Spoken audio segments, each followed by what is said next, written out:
पूर्व प्रधानमंत्री अटल बिहारी वाजपेयी एक युग थे। बिल्कुल अलग शख्सियत, मंत्रमुग्ध कर देने वाले, प्रसंगों को गूंथ विरोधियों को बातों से पस्त कर देने की कला के महारथी। हालांकि उन्होंने भाषा की मर्यादा कभी नहीं लांघी, उस दिन भी नहीं जब भरी संसद में बीजेपी की खिल्ली उड़ाई गई। बीजेपी को बुरी शिकस्त मिली थी। अपनी बातों के बाड़ों से विरोधियों को छलनी कर देने वाला यह अर्जुन निशब्द था, बिल्कुल चुप। रण में वह भी हारा था और गांडीव रखने के बारे में सोच रहा था। बात 1984 की है। उसी साल पूर्व प्रधानमंत्री इंदिरा गांधी की हत्या हुई थी। लोग अपनी चहेती पीएम को खोकर गमगीन थे। कांग्रेस की आंधी थी। उस साल हुए आम चुनाव में लोगों ने देश की सबसे पुरानी पार्टी को अंधाधुंध वोट दिए थे। कोई टक्कर में नहीं था। कांग्रेस प्रचंड बहुमत के साथ लौटी। लोकसभा में उसके 426 सदस्य थे, बीजेपी के सिर्फ 2 सदस्य। कांग्रेस की लहर में 1984 का चुनाव जीतने वाले बीजेपी के 2 सांसद थे, डॉक्टर ए.के. पटेल और चंदुपतला जंग रेड्डी। पटेल गुजरात के मेहसाड़ा से जीते थे, चंदुपतला रेड्डी आंध्र प्रदेश के हनमकोंडा से जीते थे। वाजपेयी ग्वालियर के गोरखी स्कूल से पढ़े थे। उन्होंने ग्रेजुएशन विक्टोरिया कॉलेज से किया था, अब इसे महारानी लक्ष्मीबाई कॉलेज के नाम से जानते हैं। 25 दिसंबर 1924 को वाजपेयी का इसी शहर में जन्म भी हुआ था। जनसंघ के उम्मीदवार के तौर पर 1971 में उन्होंने ग्वालियर लोकसभा सीट जीती थी।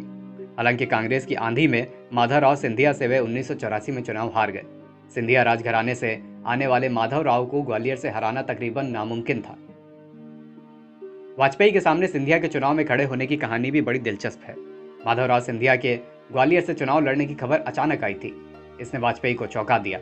नामांकन के अंतिम दिन सिंधिया ने ग्वालियर लोकसभा सीट से नॉमिनेशन पेपर फाइल किए थे। कहा जाता है कि पूर्व प्रधानमंत्री राजीव गांधी के कहने पर सिंधिया ने ऐसा किया था। इसके पहले तक वाजपेयी का वहां से जीतना करीब करीब तय माना जा रहा था। ग्वालियर की महारानी राजमाता विजय राजे सिंधिया वाजपेयी को समर्थन दे रही थीं।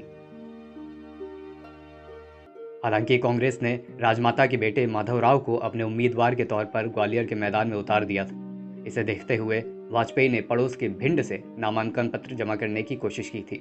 वे वहां कार से गए भी थे। हालांकि तब तक नामांकन जमा करने का समय निकल गया था। माधवराव ने वाजपेयी को करीब 1.65 लाख वोटों से हराया।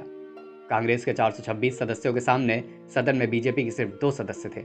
इन दिनों परिवार नियोजन का नारा था, हम दो हमारे दो।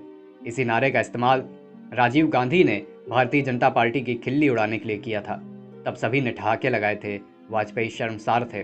तब वे पार्टी के अध्यक्ष थे। इस हार ने उन्हें बेचैन कर दिया था। इसमें उनकी अपनी हार ने जले पर नमक छिड़कने का काम किया था। उन्होंने पार्टी के अध्यक्ष पद से इस्तीफा देने की पेशकश की थी। हालांकि उनका इस्तीफा अस्वीकार कर दिया गया था। 1984 की हार के बाद वाजपेयी ग्वालियर से कभी नहीं लड़े। 1991 में उन्होंने मध्य प्रदेश की विदिशा और उत्तर प्रदेश की राजधानी लखनऊ से लोकसभा चुनाव लड़ा। उन्होंने दोनों सीटें जीती। हालांकि विदिशा सांसद के तौर पर उन्होंने अपनी सीट छोड़ दी और लखनऊ सीट को अपना लिया। इसके बाद वे लगातार 5 बार इसी सीट से जीते।